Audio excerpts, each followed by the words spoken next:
fois tu sais, j'ai fermé les yeux, priant le destin qu'enfin tu viennes à moi. Fala koy jëlee fu ma koy jëlee ci ku ma ko pooj ni yow fu ma koy jëlee ci ku dégg daaj ni yow fu ma koy jëlee ci ku ma ñeme wax dëgg ni yow fu ma koy jëlee ci yow xaañi ko di xool ndax sangu nga ku lay wax dëgg bi nga bëggul a dégg ni man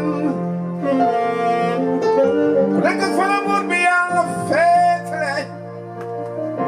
ak fa nga bëgg sa bopp féete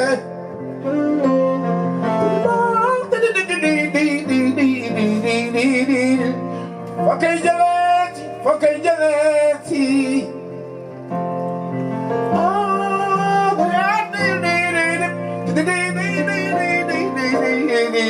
foo koy jëleeti foo koy jëleeti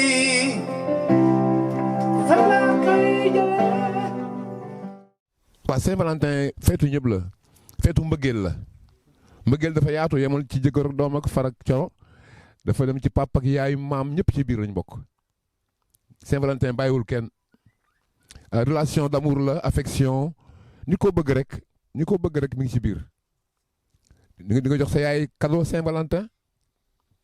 mën na nekk Saint-Valentin mën na ñëw nga may sa papa dara mën na nekk sa jabar sa sœur say doom ñëpp ngi ci biir ñëpp a nekk biir. waaw le 15 moom ku ko tardé di nga ko réccu ku ko daal di nga ko réccu Youssou moom lépp lu mu dugg rek day leer day neex donc man sama xel dal na sama xel. Tant de fois tu sais, j'ai fermé les yeux, priant le destin qu'enfin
répétition tey